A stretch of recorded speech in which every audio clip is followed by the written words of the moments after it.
That's fair. We're live. Hello, Ashley from the past. Hi, Ashley of the future. Hello, Ashley of the future. From those of us from the past. Okay, so we are doing applique today. And as I told Chris before y'all got here, I had a real bad day, but what that real bad day translated to was instead of doing the stuff that I was going to do today, I ended up doing applique to make sure that I still knew how to do applique, and I do. So good news, everybody. I know how to applique, and I can teach you how to do it. So every time you say good news, I cannot help but think of Futurama. Yeah, of course. So,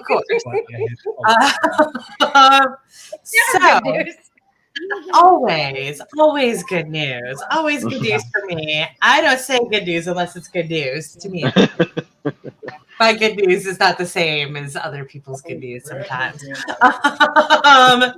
So we're doing these. We are doing the May blocks, and it is a bunch of them. It is 9 blocks, and they're all a whole bunch of applique.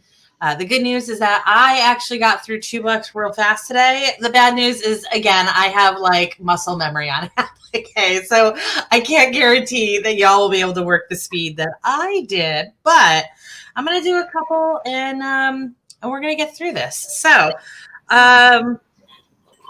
if you guys have cardstock, you definitely do want to print this page up on cardstock.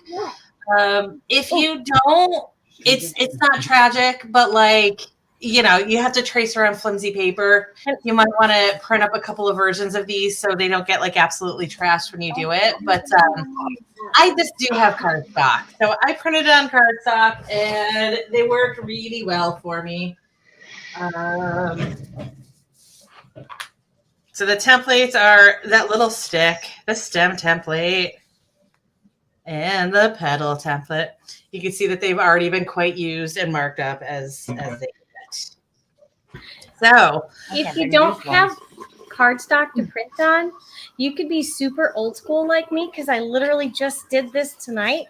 I had a pattern and no way to transfer it over. Oh, you can't even see it. I literally just drew on it on the paper, and I scribbled a whole bunch on it, and then I put it down on my manila folder, and I traced it again, and it did the whole carbon tracing. That's so 80s. I know. And it worked. Like, and look at my dinosaur template. Yeah. Just pencil on both sides of the paper.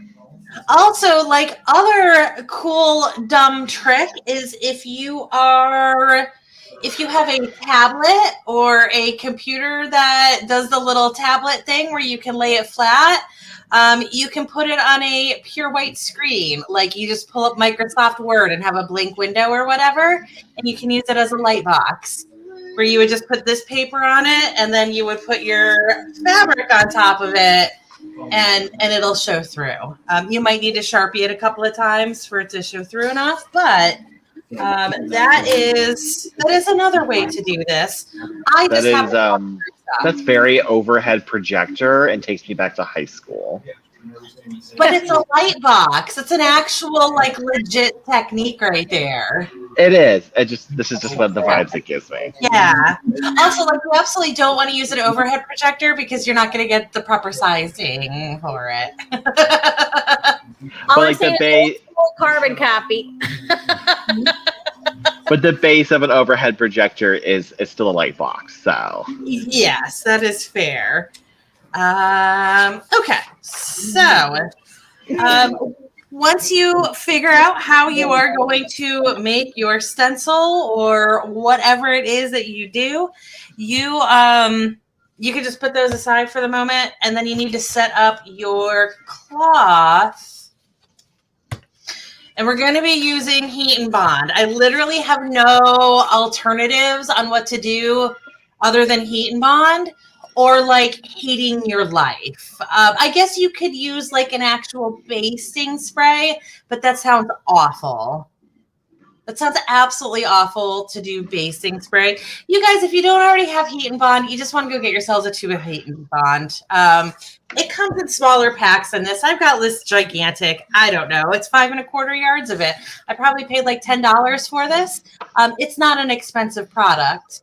It also comes, did I see one the other day? Yep. It also comes in little packs like this. I don't know why I have both. I just do. Just so you can show us either option. Yeah. Is there a particular Heat and Bond that you're using for this? I Yes, I can't was see which one is. actually going to get into that. This is Heat and Bond Light. Okay. So That's what I have.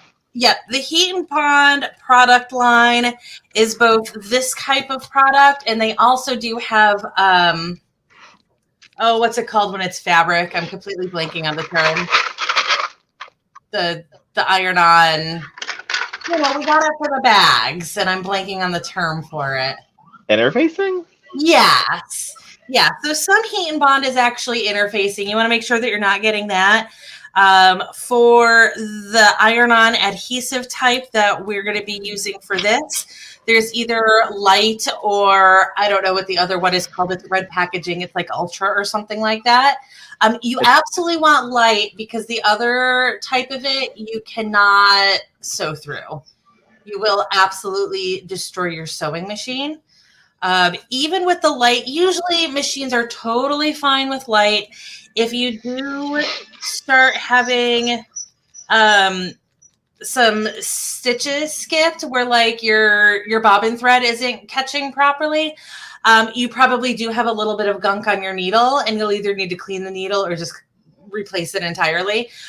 You shouldn't have that issue with Heat and Bond Light, but it can happen. But yeah, you'll just use it as the adhesive that holds it in place. Like I said, it basically functions the same way as a basting spray. It's just much firmer. It holds it much better. The product itself is just a glue. I have no idea what this piece is that I'm pulling out here. So you can see there's like a shiny side here, and that is the actual glue part of it. And then the other side is paper. What you're going to do with it, you'll want to follow the directions.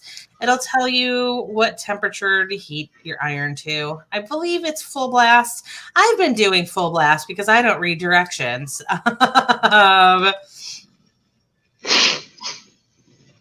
It literally does not say on here how hot that iron needs to be. Anyways, I was doing a full blast and was having no problems. So I already set up all of mine because I wasn't thinking about doing a demo. But this is what you'll end up. So how I ended up doing this was I laid out the piece that I had on my ironing board, and I put my fabric over it and just kind of lined up my fabrics like that so that they were fully covering the paper.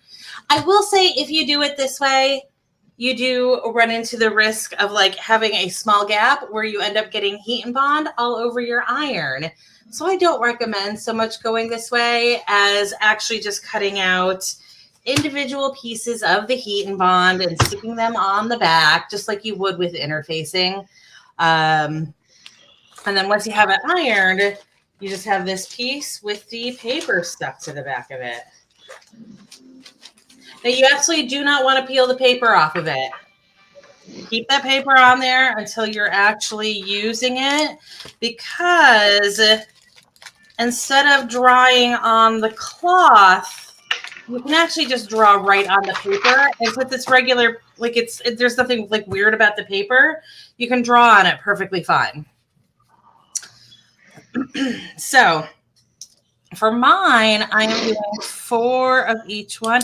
I don't, just for clarification, the reason that I don't have the entire piece covered is everything that has the Heat and Bond on it, like it's trash after you've done what you need. You can't get the Heat and Bond back off of it.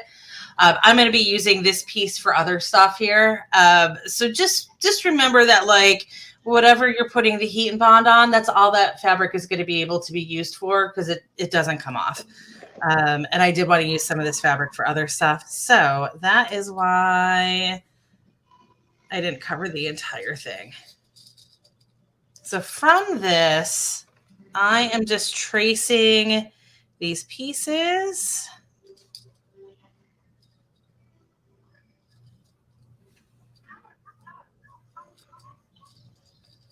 If you want, you are welcome to do that sheet where you put just a little bit of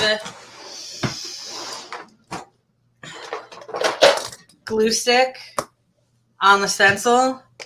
Because again, it's just going to this paper that's ultimately going to get removed. So if you want to do a little bit of glue stick to hold it in place while you're tracing it, if you are like me and you are kind of dumb with tracing, it's not a bad idea to hold it into place.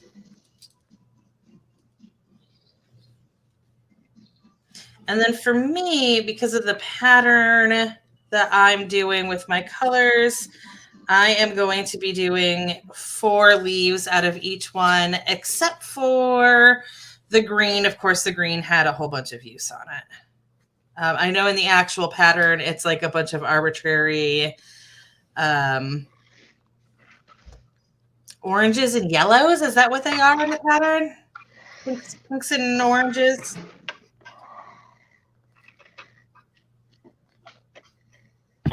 So just commenting a difference since I'm reading through the instructions at the same time. She has you trace them before you iron the heat and bond to the fabric. She says trace everything out, rough cut them, and then place them on the fabric and iron them on the fabric after they've been rough cut. I actually feel like I like the way you're doing it better. So cutting out. My argument again, okay, so my argument for her method is that you will have a little bit less fabric waste because, like I said, this stuff doesn't come off of the fabric once it's on. The argument for my method, which I feel like is an argument that everybody can stand behind. You know how when you're trying to bake cookies and you're putting them on parchment paper and it's a fresh piece of parchment paper, so the parchment paper just keeps going over what you're doing? That's exactly what this paper is going to do if it's not ironed onto a piece of fabric. Well, not only that, if you cut everything out of the paper and then iron it on, you have to cut everything a second time. Yeah, and it's a much fussier cutting unless you do it your way, which I Yeah, I've literally always done heat and bond this way, and I like at the end of the day, it doesn't have any impact on anything, but this has always worked for me, and I feel like, again, for everything we've just said, I don't mind that I am losing this bit of fabric right here. And actually, I just realized that for this particular one, I'm not even losing that because I just realized that I'm going to need this fabric for the shrimps corners, so it doesn't even matter to me. But this is not, you're not wasting a ton of fabric here as long as you're not like ironing the entire roll to the fabric. The waste is, and especially with this kind of project because it's a scrappy project, so the fabric shouldn't be precious to begin with.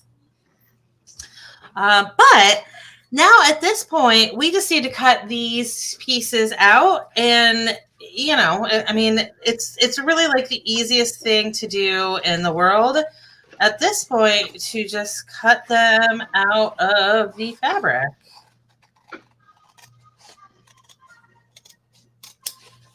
And at this point, so basically what the heat and bond is creating is an iron-on patch.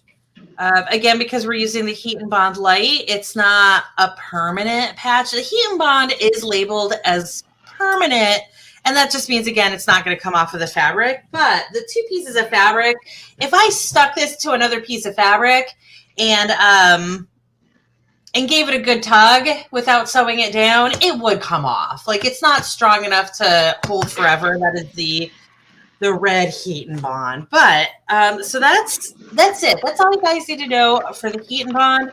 I'm going to put this aside because, like I said, I've already done I kind of did that thing where I staged everything like somebody who does actual demos for a living.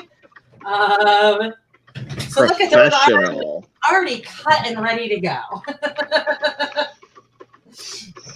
So the next step, she is using already cut 8.5-inch squares. And I'm not saying that that is a bad idea, but I'm going to put it out there that when you're first doing applique, depending on like the fabrics that you're using in your setting and your machine and everything else, it can be a bit difficult working with a smaller piece of fabric. So that is the 8.5-inch square. You may want to, at least on like a test run, just like get some like a scrap that's like a 12-inch square instead, and just try to do with scrap pieces some applique and see how comfortable you are, because you can always cut these all out into 12-inch squares and then cut them down to 8.5 later if your fabric isn't too precious to you. And again, it's just going to be how things go. I will say that I have this Transformers fabric starched to the moon and back right now, so that it doesn't shift too much on it. But just something to keep in mind, especially, if this is absolutely your first time dealing with like this sort of a zigzag stitch on thin fabric. Consider using a bigger piece. If you really struggle with it, you may even want to consider using an embroidery hoop on it. They've got those square ones that go pretty well on your machine. But like I said, I've been like starching this fabric every time I use it, and this time, because I knew what I was doing, I starched it even more than normal. So for the directions, it says to do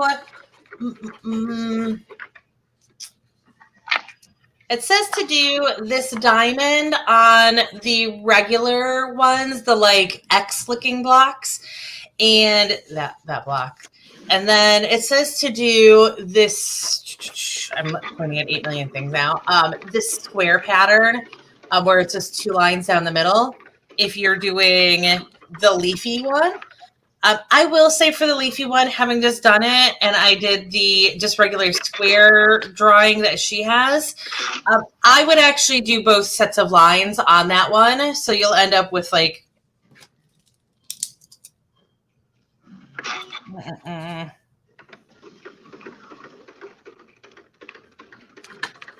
I would actually do this piece, draw all 4 lines on it like that. Just, we're using the friction pens, so the lines are going to go away. And I found that when I was trying to line everything up, that I wasn't as confident when I was lining up the pieces when I did the bisects. So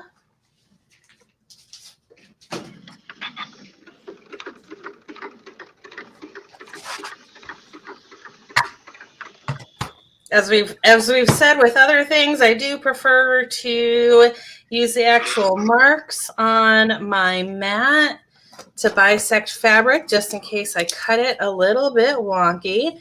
It's not so important here because it's applique, but you do want to make sure that your applique doesn't go into the seam, the seam allowance, and it's really close to the seam allowance in the picture. So, and of course, as always, I am using fabric that y'all cannot see the marks on. That's okay.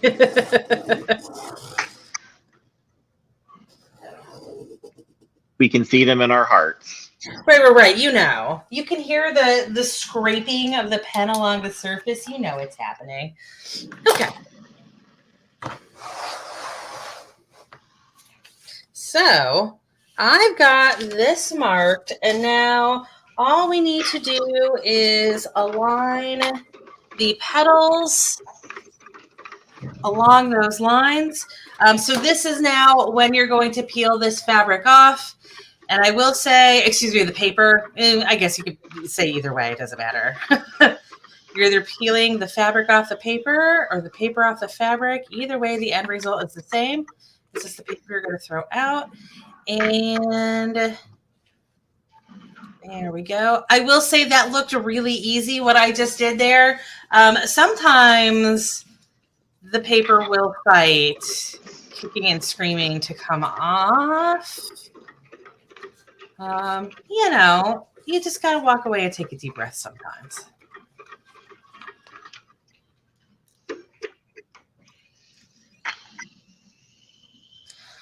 If you fray the fabric a bit when you are trying to get the paper off, as I just did, you won't be able to see it on camera, but I have just a little bit of fray there. It doesn't matter because you're going to be putting those stitches over it. I thought you were going to say if you fray the fabric, you fucked it all up, throw it away, cut out more, Just do go home. better. Yeah, We you failed. will Go home. judge you harshly. And then this does have us just lining it up at the center point where they're all going into the center point. And then you follow the line out and put it on the point on the other line.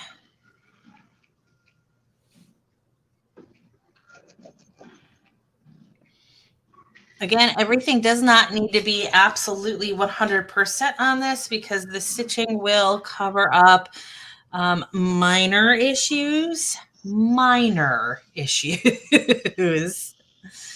if it's a major issue? It will not cover up a major issue.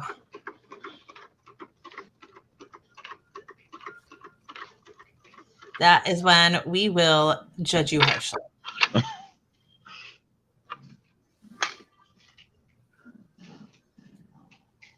Okay, so all of my points are now reasonably coming together there. I have followed those lines, and I am trusting those lines and the stencil to have left me the proper 1/4 inch seam allowance. If it didn't, that is an issue for another time. So once we have this here, we're just going to iron it down. And when I say iron, of course, I mean press. And again, heat and bond really is meant for people doing the sort of stuff that we are doing. So you really don't have to worry about it having any sort of like melting disaster. You can leave your iron there for a good chunk of time, but you can see that it's already pretty well stuck down. And again, if you happen to be doing a project, not this one, we're doing this project right, but if you happen to be doing a project with applique where it's going to be a wall hanging, you can absolutely use the other form of heat and bond, the heavy duty form of it, and just leave it like this. And as long as it's not getting washed 8 million times, it will stick perfectly fine to it. This just happens to be the format where it is, it really isn't holding it in place until we get it sewn on. So, what the hell? I'm so sorry. My father just texted me to ask how long to cook the cauliflower for.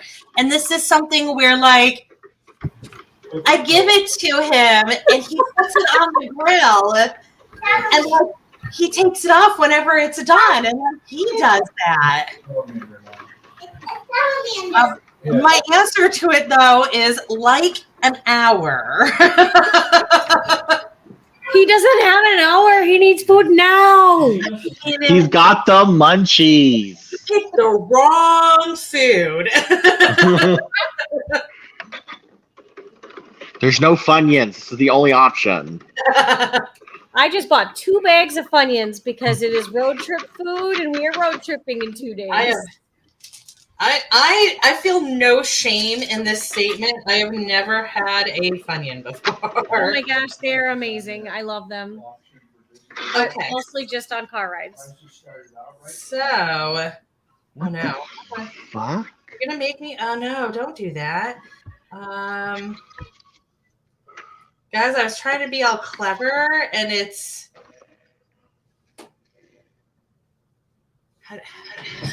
Oh no! Ignore the terrible sounds that are happening. I'm fixing it right now. I'm fixing it. Just do it. Fix though. Fix. Why are you not fixing? I mean, it sounds fine at the moment. You didn't hear that ridiculous feedback? No. Okay, now I hear more feedback. But it disappeared for a minute.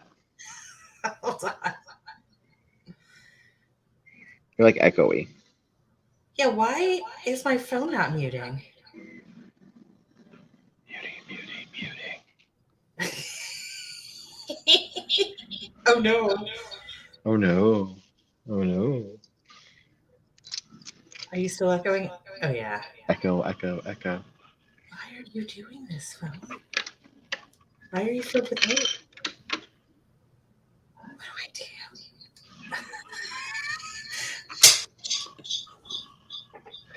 Oh my god, it's like a horror movie.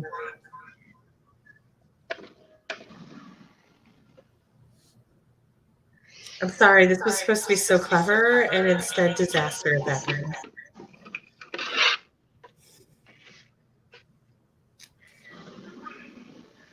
Okay. No. Okay. No.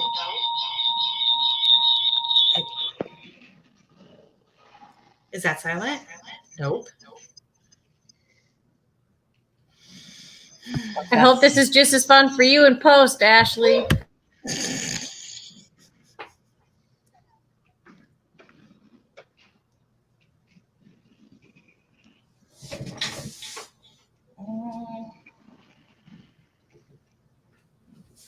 I'm so sorry.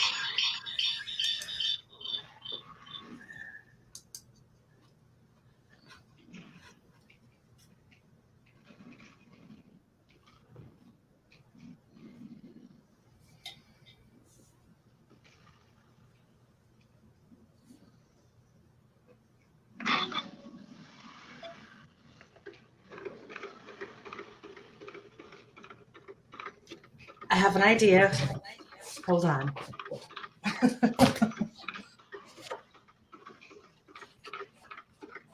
Don't mind me. I'm just turning my headphones on so that the audio goes through my headphones. Do my headphones on?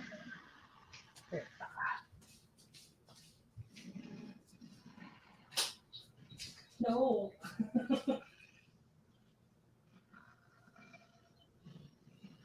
Nice.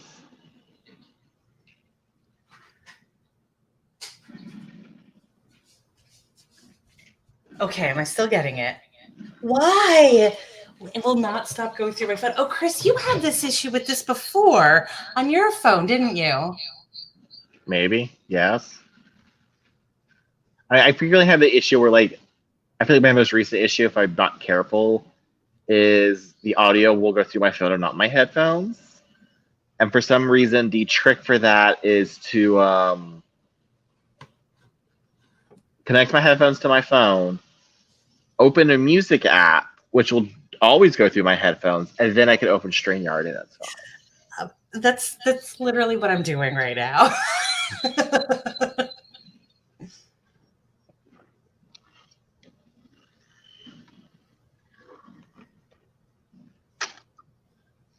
Okay, so no. I literally have Pandora playing on my headphones, and I'm still getting my audio through this. Why are you doing this? Okay, let me close that. Okay, so nothing right now. Everything is done right now. Audio is currently going through there. Okay. I'm sorry. This seemed like it was going to be like the easiest thing ever. Like, oh, I'm actually going to be able to put my phone camera on the sewing machine so y'all can see it. And here we are with insanity. Attempting one more time. Going in.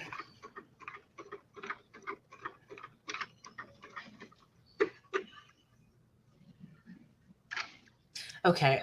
Nope. It's still coming through. There's no way for it to shut up on my phone. Why?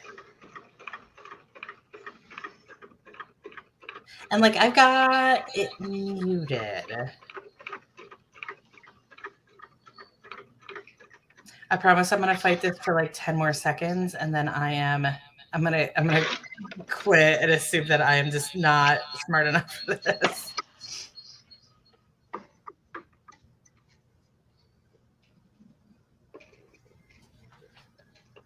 Bobby, you all right?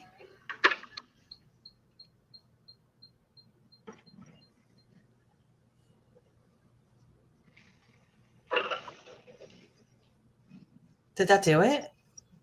Oh my God, I did it. This was insane. I had to like go into my settings and turn off the audio in the settings in like the Google app. Wow. Okay. That was way more nuts than I thought it was going to be, but look at that. Look at that camera feed. Yeah. Of a sewing machine. So y'all can see what I'm doing here. Okay. So I have this piece all ready to go. It is, again, starched for the gods. And let me see if I can back this up so it's not quite so much in my face. And let me switch.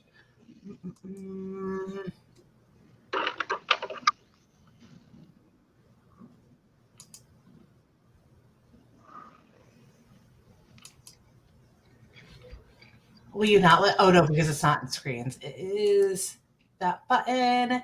I need this one to be the primary.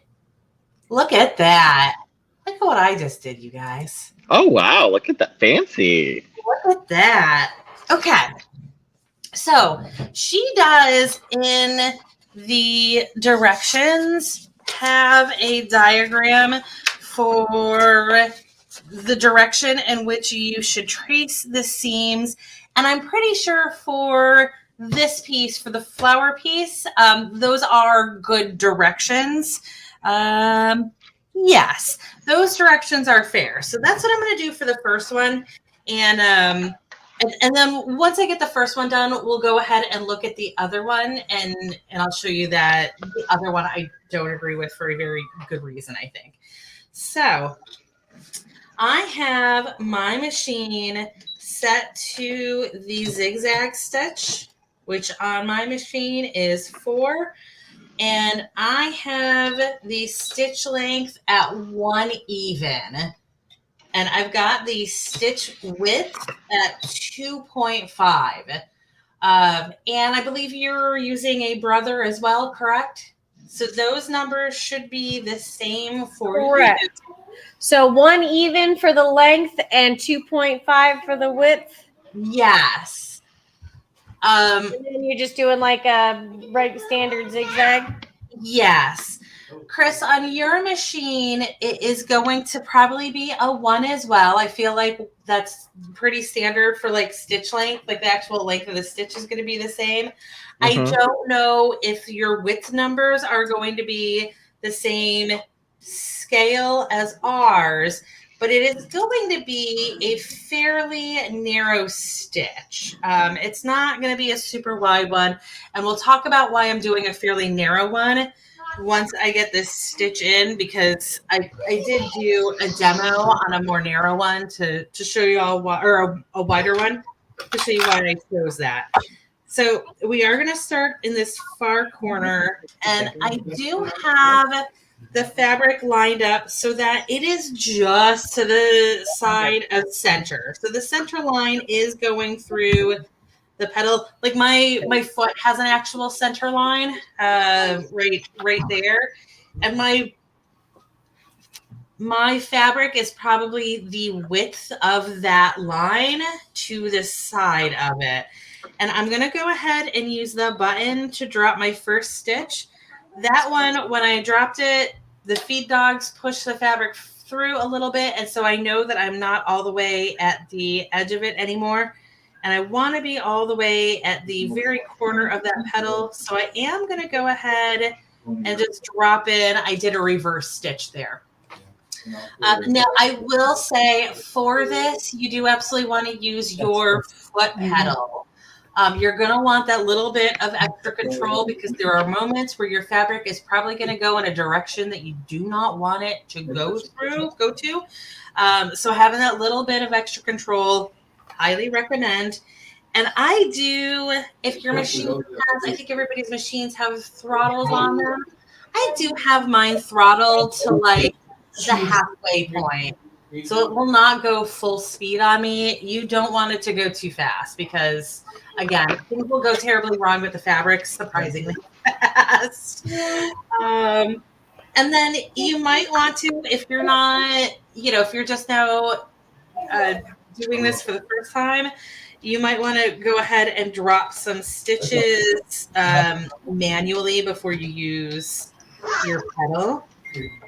Just to make sure that they're lining up where you want them to. You want the left stitch to, of course, be inside the pedal. You want the right stitch to be on the very edge of that pedal. You don't want it to go too far into your background fabric. The farther it goes into the background fabric, of course, the more that it sticks out. And the worst case scenario, if like both the left and the right end up inside the pedal, is you'll have just like a little bit of a frame mark right here. But it won't actually cause any damage to it. So, if anything, you want to err on your fabric being too far to the right than missing the pedal entirely. The flower petal, the applique. I should just be using the word applique instead of pedal. Anyways, so I'm going to go ahead and feed this through and just take it to the other side, and then I'll show you what we are looking at.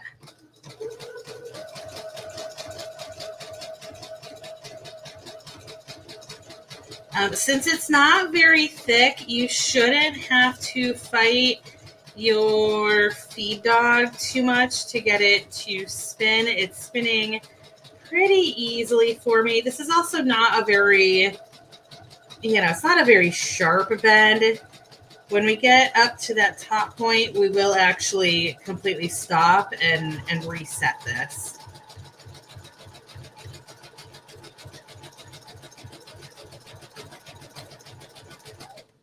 And I am using a cream color for my thread. If you do want your thread to match your fabric, you can, but if you are using a whole bunch of fabrics, it will get tedious. I have stuff sitting on the back that is causing a backup. But for this, I feel like the cream is not so loud that it's going to cause any problems. Okay, so when you get to the end, I've got just a couple of stitches left here. I am going to use my buttons again just so that I can watch it better. And I want the final stitch here to be in the right position. And I'm actually going to see, nope. I was hoping I could actually like take my foot off so you could see better. Nope, there's no way for me to get that angle. So come on. Okay.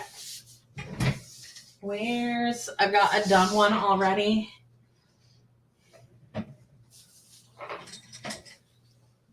Okay. So with this done one, when I got to the corner, the position that I stopped in would have been when the needle is to the right and is landing right at that corner right there.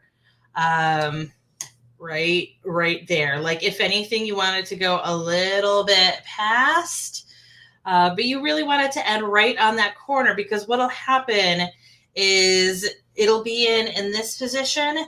And as long as that needle is already in and it is in the corner on the background fabric, all we need to do is spin the fabric like that. And the next stitch will jump left. And that is exactly the direction that we want it to go. If you stop it when it is in the left position so that it is inside the fabric, what happens when you pivot it is you'll start stitching again, and it will go in the right direction, but this entire corner will not have stitches in it.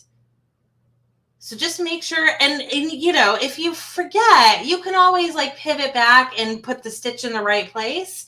You just want to make sure that you're not going to have a corner of fabric that doesn't have any stitches in it. So you're going to end up with, I don't know if you could see this clearly. Where is the camera? Come on, focus. Focus. Oh gosh.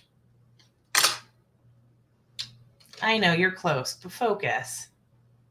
If focus for a second, focuses for a second. Anyways, I've got, oh gosh, I've got stitches that are going over each other in both directions there, if that makes sense.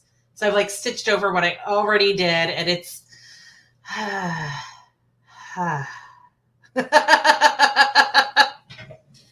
anyways, you want to go over what you just did. It's only a couple of stitches, so it's not a big deal going over those couple of stitches. So I am pivoting. Am I actually at the pivot point? Yeah, I'm good at that. Okay. So I am pivoting, and I'm just going to go ahead and do the next side.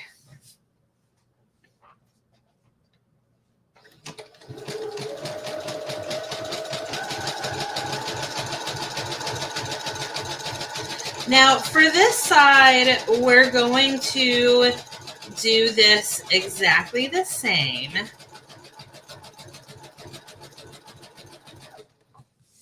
And then we're going to have options for when we get to the third side.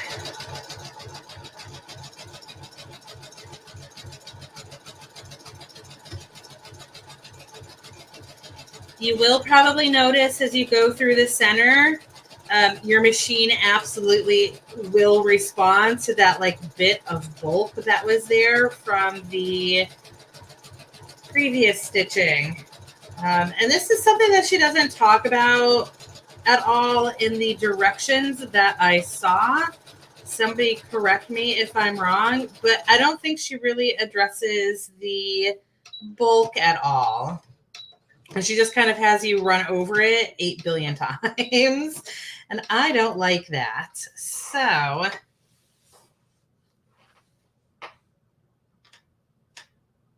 when you are doing this next pass,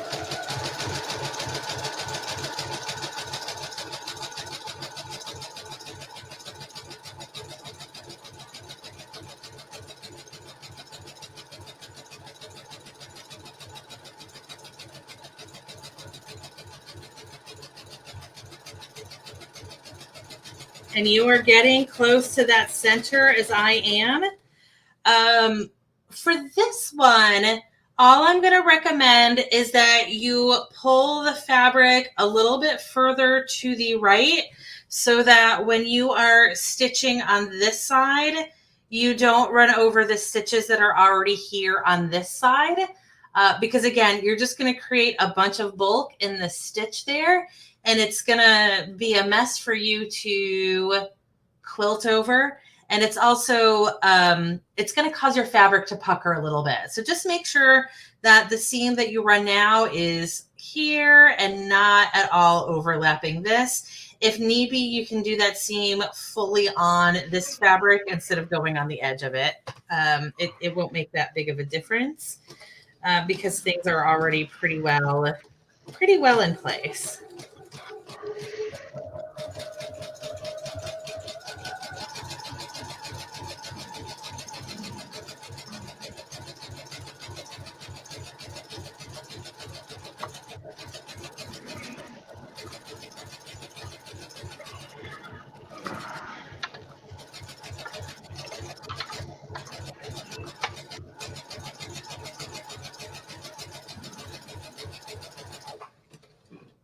Okay.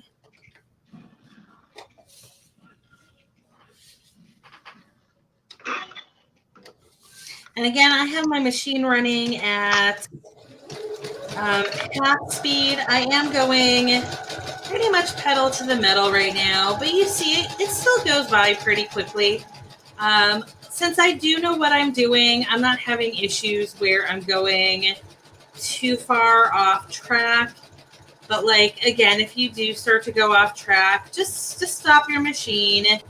And, you know, if you need to, you can, as long as your needle is in the machine, you can always just come by and, you know, wiggle however you need to if it's just not, if it's not going how you need it to.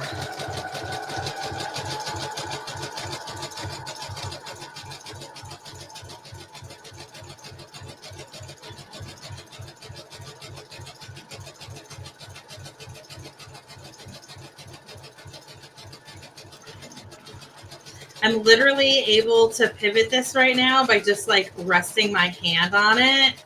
And that is enough for it to pivot the way I want it to. So don't feel like you have to force this too much. As I've said before, I learned how to applique doing Greek letter shirts, and those were all kinds of nightmare, terrible points. We are only going to have like 2 or 3 nightmare terrible points here, and that's going to be on the next piece I'm going to do, which is that leaf.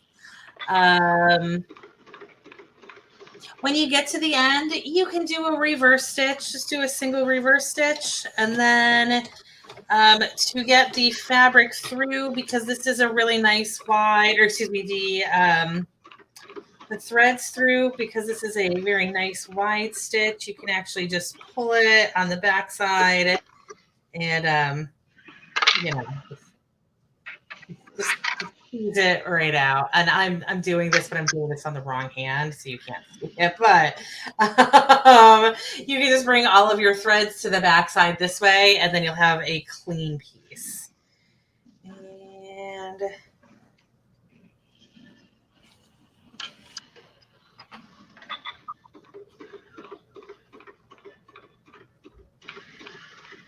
nope.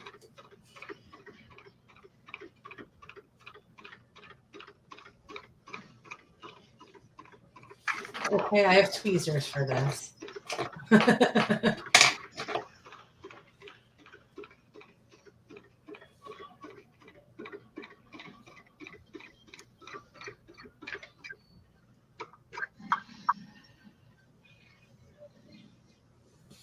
That moment where you're trying to show how easy something is, and so of course it bites you.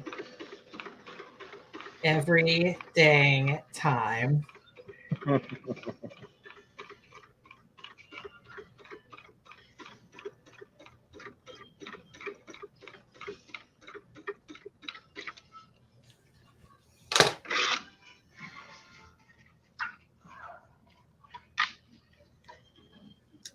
Why are you doing this? That's okay. No, it's not. Thank you.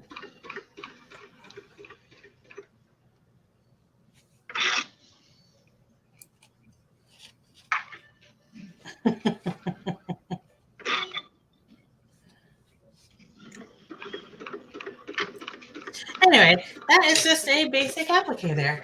So the next piece, the one that is just a little bit more challenging, is going to be the one with the stem. So,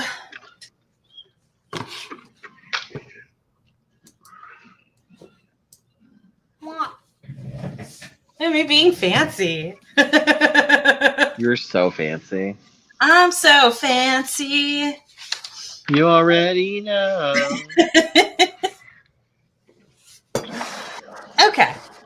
So, for the stem piece, again, in her directions, she only has you do the up, down, and left, right lines. I would like to do more than that. And of course, I've got 8 million things on my table right now. So let me do a little bit of a shuffle.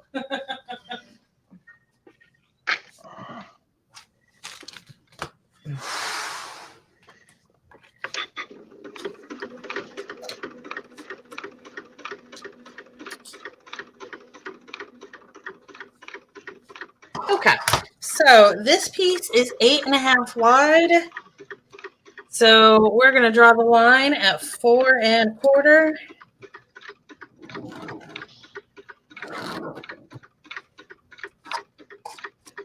And 4.25. Lovey, how sweet you're being.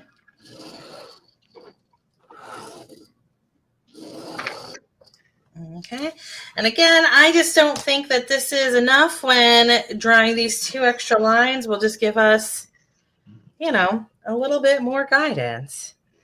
I find it weird that she was like, no, you absolutely don't need this extra bit of guidance. Even though you're literally laying out the exact same piece that you were on the last one.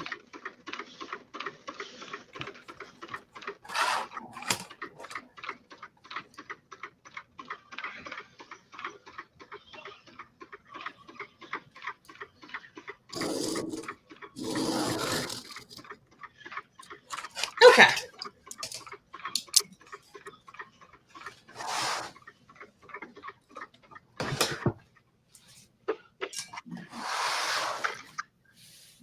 So I promise you, I do have my lines drawn. They're just not visible. But I've got these pieces already made for this.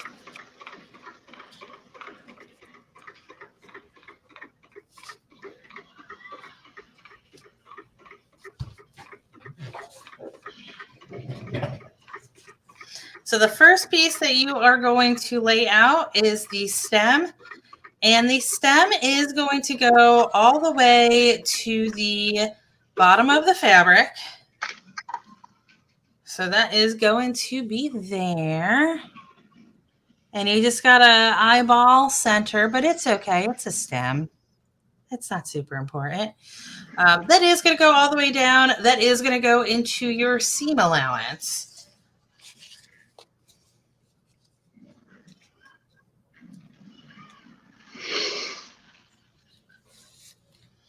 And then your leaves are just going to kind of be arbitrarily placed. It looks like they're just like directly below the petals.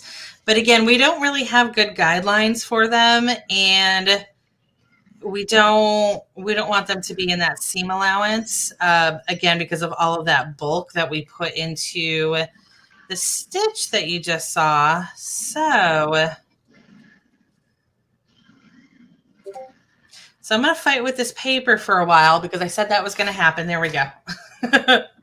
So I am going to be more focused on staying away from the seam allowance than getting the angle just right on these.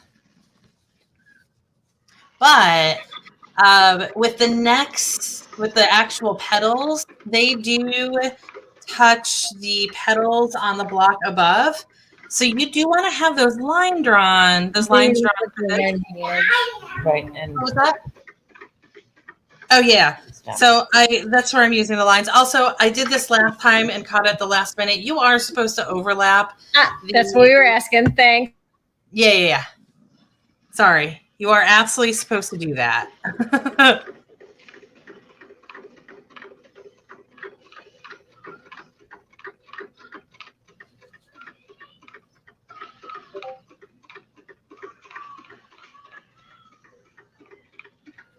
Okay, there we go.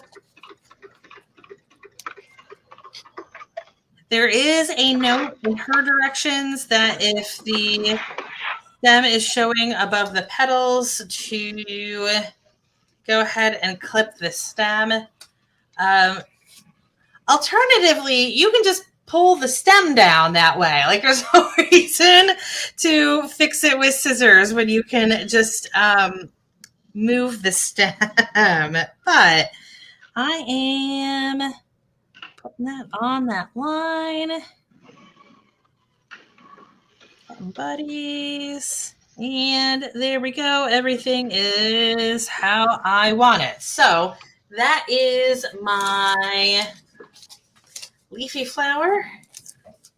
And my iron has cooled. So let me get that warm again. There we go.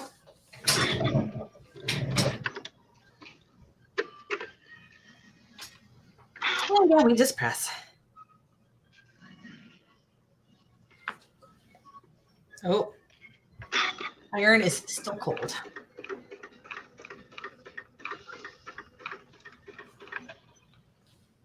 I don't frame. Oh my god. See, Bubby, that sweetest of peas in the blur over there. Can you see him? Can you see that tub of cat right there? Oh, Bubby. What's that, Bubby? Oh yeah, a little bit. Hi, I see eyes. Yeah. the floor has eyes. Not Yeah. bad. Babe, why don't you come out? You want to come out and meet people, babe? Come here, babes. No? Okay. Oh, I burned my fabric.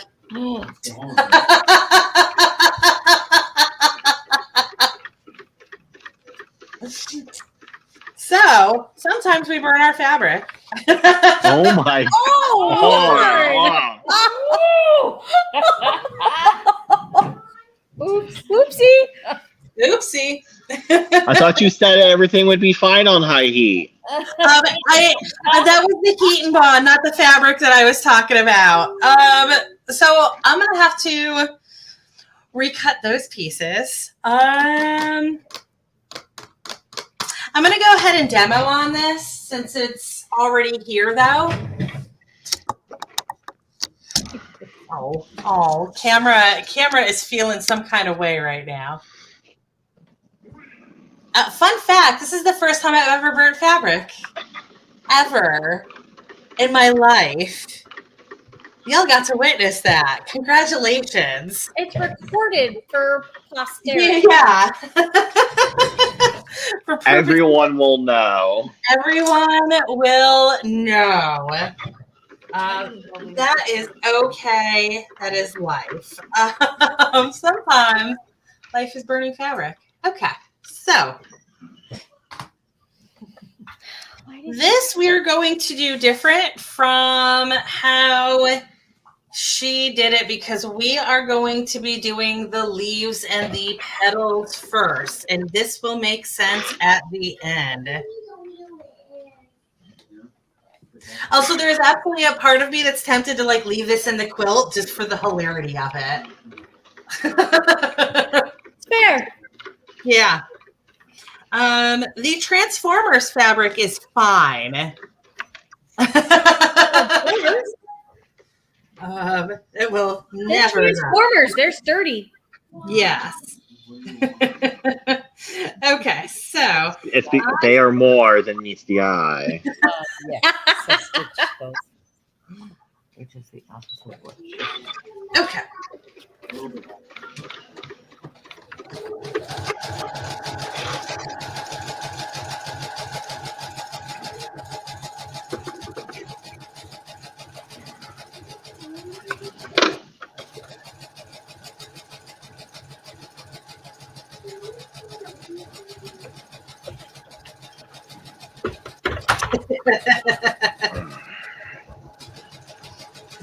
Watching that burned fabric go by. I like the holes that the burn Right. pattern left from the holes on the iron. Oh yeah. That's like my favorite part. Those are the circles on the. Yeah, Those no, are the it's the circles from the iron.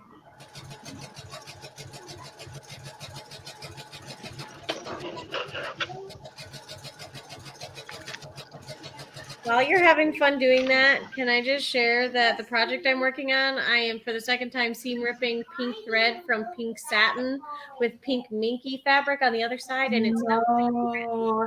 No, that sounds terrible.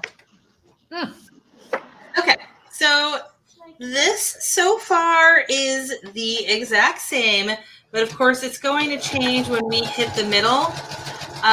So just like what I talked about with the last one about not wanting to run over already heavily stitched areas, make sure that as you are getting toward the center here, that you are staying very close to the applique that you're currently working on, and not getting into the space of the other applique, because you're going to have stitches that are running into each other. So once you get done with the first petal, and we need to finish up the second one, you're going to have your needle in the fabric when you spin it. But as soon as you spin it, you are going to want to lift it and just kind of get yourself back into the right position, because that needle is not going to be exactly where you want it to be. So just,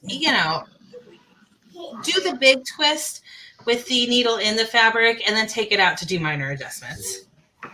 And then we're going to keep on going. Oh, I have a question. Sure.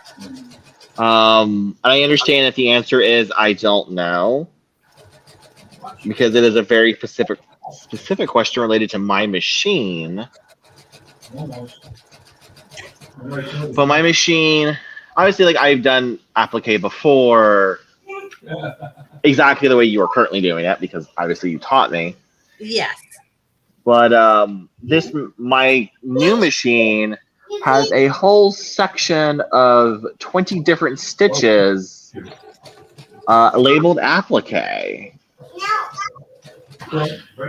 So I feel like my machine also has a whole bunch of applique stitches. And at the end of the day, you can play around with them and see if you like any better. But I honestly think that the good old zigzag is the best. You probably have something in there that'll make like a more blind one. But usually those more blind ones are also more difficult to work with. Kind of like when you're doing, like you'll have stitches on there to do hems and stuff like that. And like it's the most complicated directions ever. And then like you end up missing sections. So like absolutely play around with it with other fabrics. But I would, go ahead and assume that the best one is just going to be good old zigzag. Okay.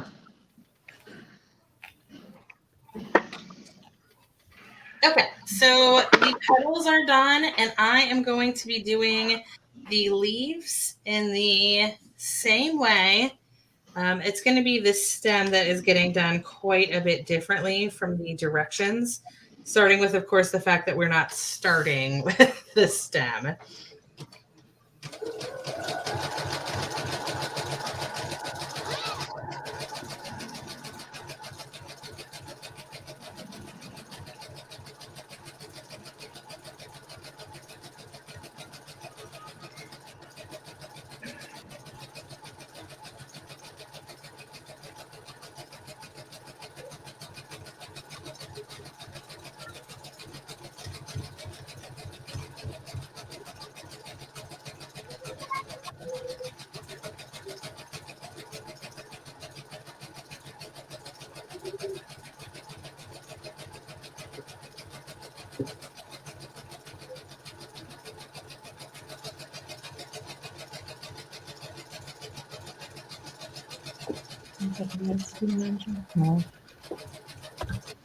Well tuned one though.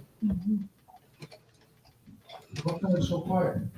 We're watching yourself. What? We're watching her sew. Oh, okay.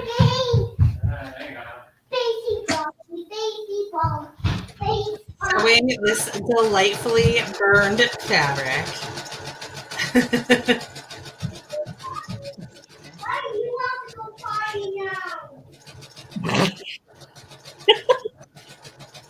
Bless you. Was that a sneeze? No, I was laughing at my 4-year-old. Oh. Okay, and then just the same as before with the leaf, when you're getting into the point where they're meeting, be careful. Oh, whoops. Don't mind that. I just stepped too hard on the pedal. And then I am pivoting, spinning it that 180, bringing it up, and then nudging it to where I actually want it to be.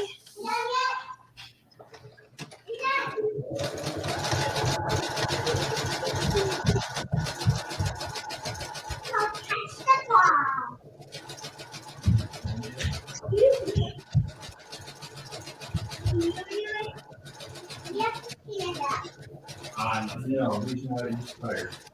You stand up and you're the same height. He's sitting. Stand up. You're as tall as he is sitting. Okay, so those are both done, and we are now on the stem. And this is where the big change is from the directions. So for the stem, you are going to be starting at the bottom, which I do think is where she has it started on hers. But we are going to start this actually on a straight stitch. A what? A what? Straight Straight stitch? Straight stitch. Straight stitch. Yep. We're just doing a regular straight stitch. I'm just setting it to 2.5 because that's what my machine automatically sets it to. I don't know why it's blurry, but that's okay. But what I'm going to be doing is I'm going to be doing the straight stitch all the way up this already stitched line until I get to where it's not stitched anymore. And then I'm going to be switching over to the zigzag again.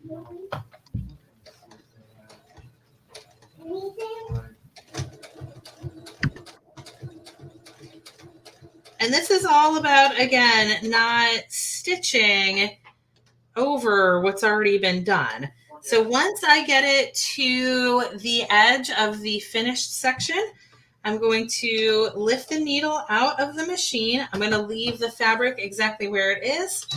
And then I am going to be switching over to my zigzag with that 1 and 2.5 settings.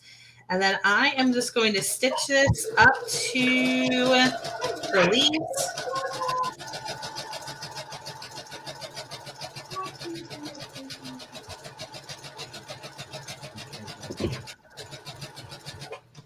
And then once I'm in, excuse me, not the leaves, the petals. Once I'm in the petals, I'm going to pivot and drop and then bring the needle up, and I'm going to switch to that stitch 1 again.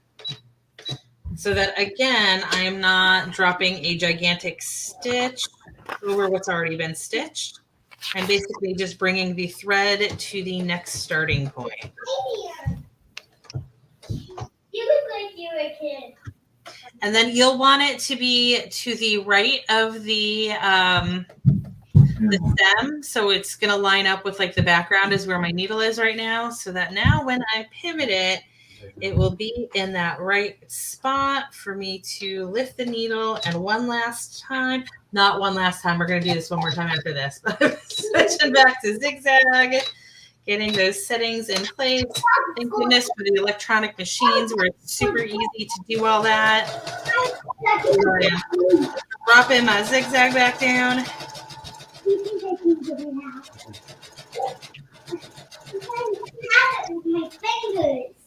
And then once I am back in the bottom zigzag, It is. one more time. I want to keep playing baseball. It's a basketball. Straight stitch. Baseball. And we're just going to straight stitch that to the end, and we are done. Hey,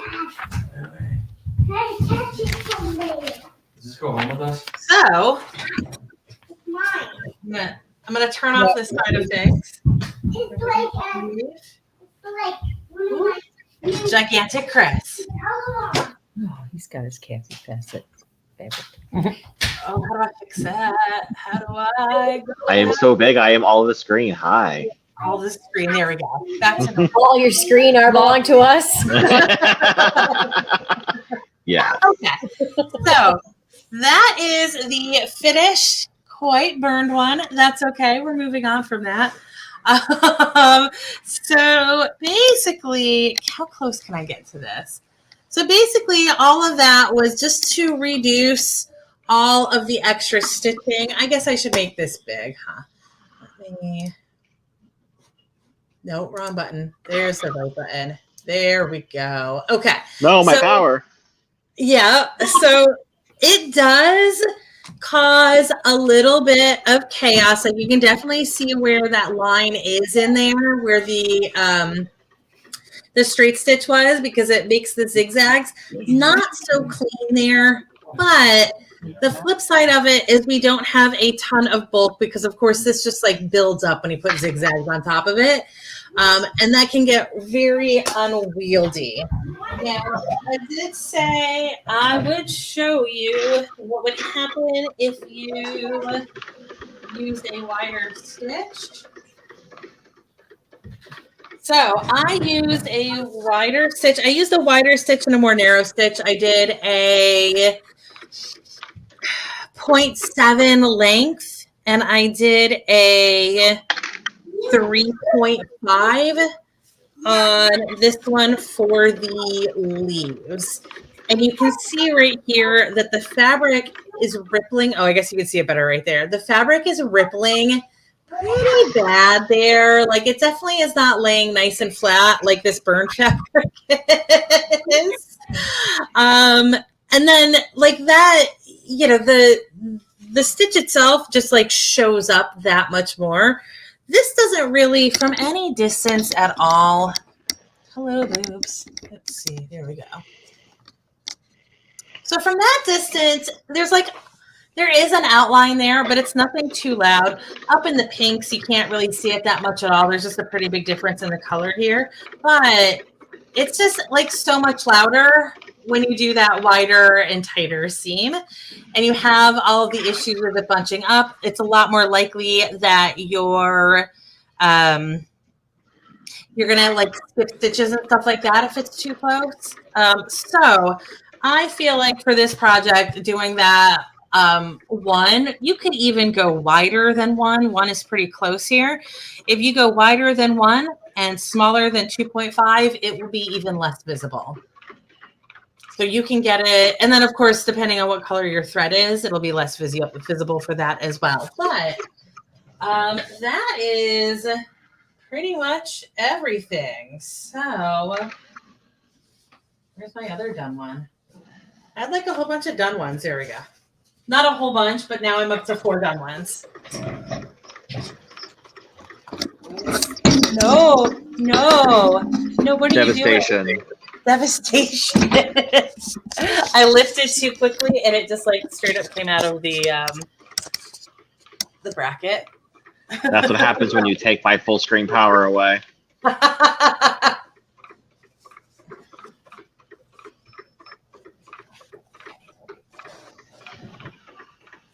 So those are my 2 sides done. I've got 4 of 9 already done.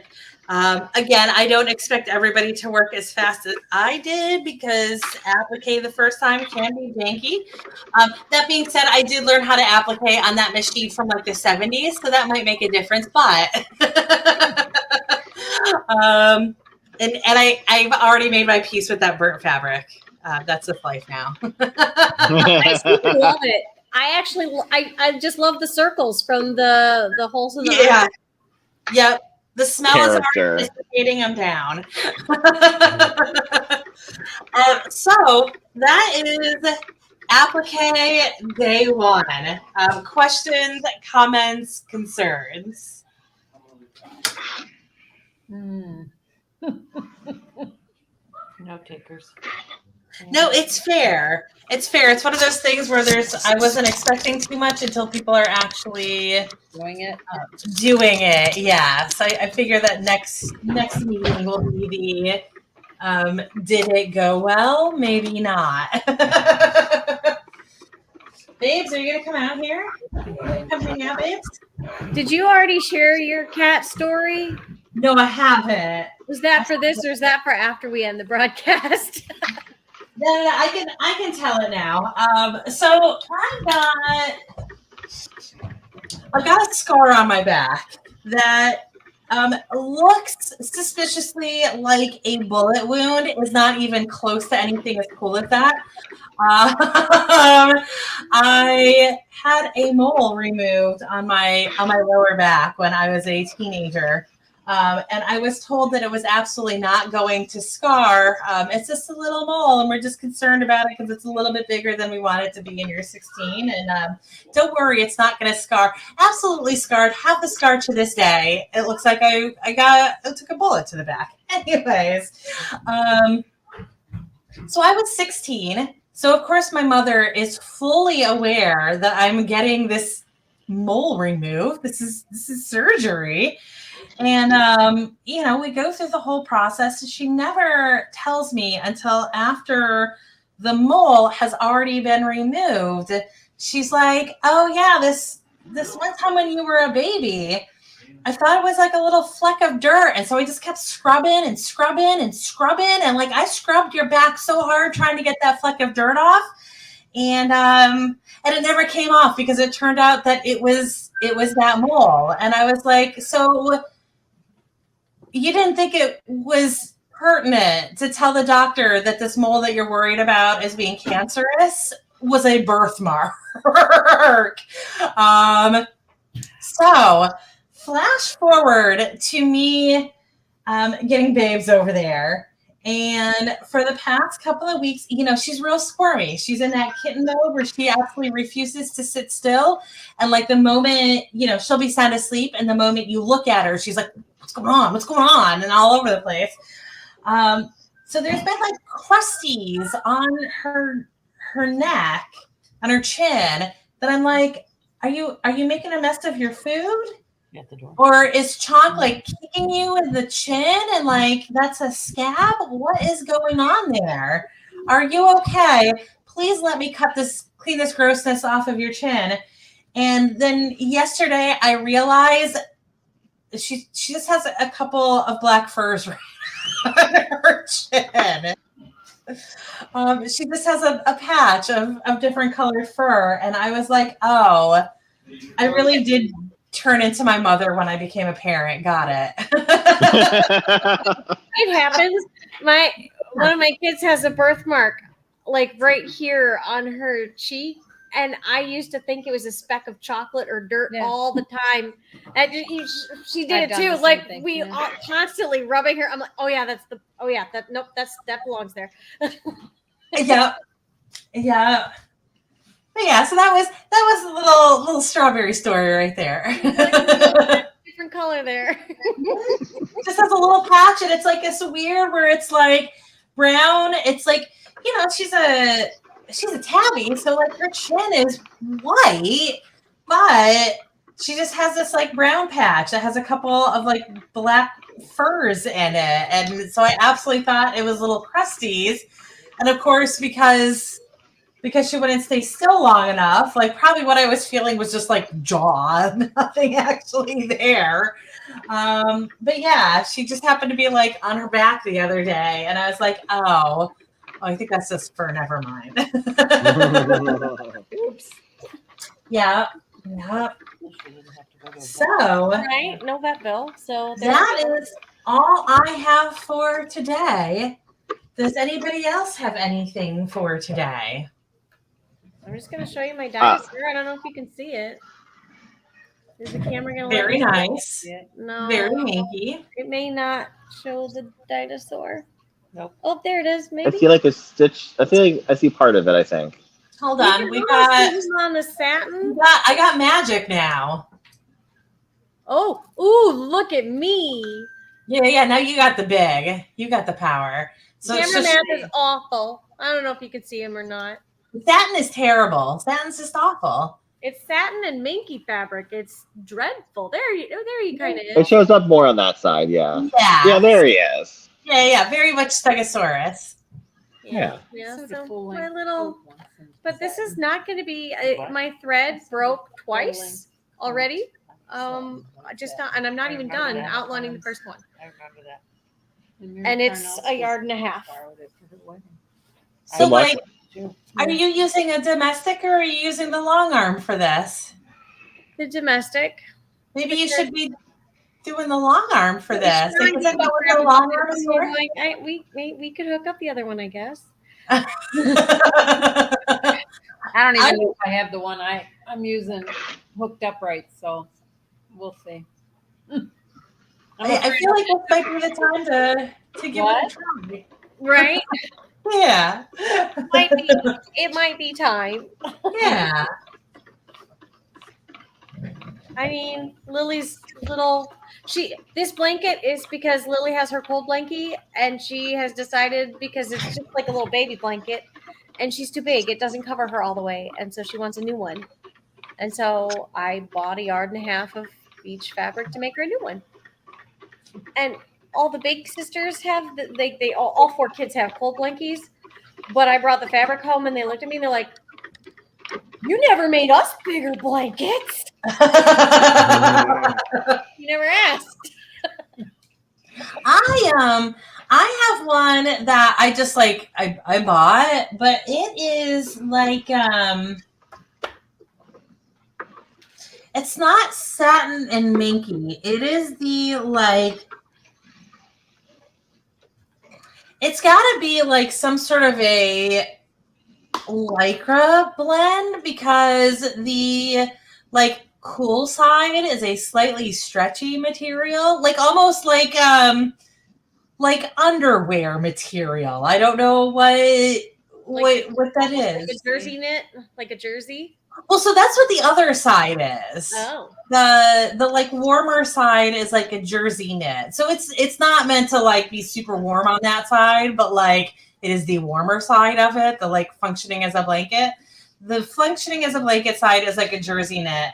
And then the satin side is like the satin underwear, like where it's like slightly stretchy as opposed to the like I don't know what it is, where it's like some weird in between of satin and cotton and stretchiness. I don't know what the hell that fabric is. I don't know, some Sounds like it was a good idea to buy it, not make it. That's what that yeah, very much so. That was where I was going with. And it's gigantic, and it literally just has like binding on it, and that's it. It's not even like quilted in any way. It's like 2 loose pieces of fabric with binding around them. I was afraid this one was going to get too messy if I didn't at least put a couple patches on it to keep That's it fair. together. I thought she was leaving at 7:12. So I, while we were doing all this, I have fully finished the front of the bag. Look at you go! nice. It has pockets, Oh, wow. Zipper and everything. Yeah. and then the interior back pocket. Wow. So Very nice. That's so fancy! that is a whole front of a bag. A It's a whole 2-dimensional nice. bag right there. yeah Yeah. I with like handle. Is awesome. Are you guys And then logging your hours? it. What was that? I said, are you logging your hours? No, God, I don't want to know how much time I have spent on this bag already. Like, it's insane. I've spent so much time on it this week. I don't want to know. Uh, I know you're like plowing through. I am. I'm working on the back right now, which I've already done the front pocket for. I'm about to stitch on this last back pocket, and then the back of the bag is done. Wow. You know what'll be nice when you get to that point is like you've got a lot less pieces. So many less pieces. Like this is so. I have this little plastic container that was actually originally hardware. That all of these are all the pieces I've already finished. Mm-hmm. Like I have so many less pieces. I was Yeah. noticing yesterday that like let me each. We actually put them into the container so that this makes sense.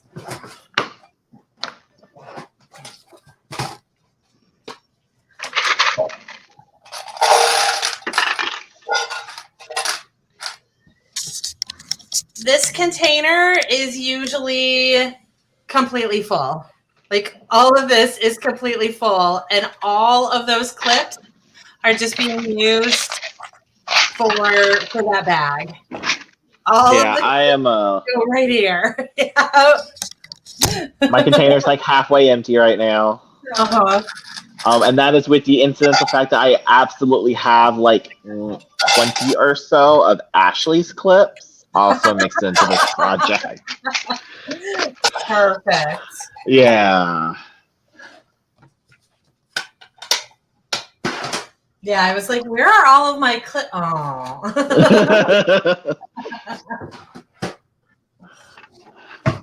All right, so I think we are about done then, yes? Yeah, I guess. I think so. Cool. So I did add next month's bag to the calendar, and then it looks like we are Hello. Did you eat? meeting the 12th of April is our next meeting. I don't think he heard you just. Sounds right. It's listed as May. Oh no, that's right. It just happens to be the May. Like it's not the May block. It is. Never mind. Like why is it the April schedule, but it says May? Yeah, we did early? May and April, and April's going to be in May. Yes. Is that really how it worked out? I don't even remember that, but that's hilarious. He threw me for a loop when I was pulling them out today. Oh no, April is in June. May is July. There we go. That makes more sense to me. Yeah. But yeah, so Oh, we did January. What is May? May is what July. was next month? Oh, got it. Oh, July and October. Yeah, it is July and October. All right, cool. So that is already on the calendar. So we will. Well, that's going to be our next meet because we don't have bag until the 23rd. So, I guess we're all set. Cool. Yeah. Fabulous. Awesome. Ending the stream. Bye, Ashley. Hi, Ashley. We missed you.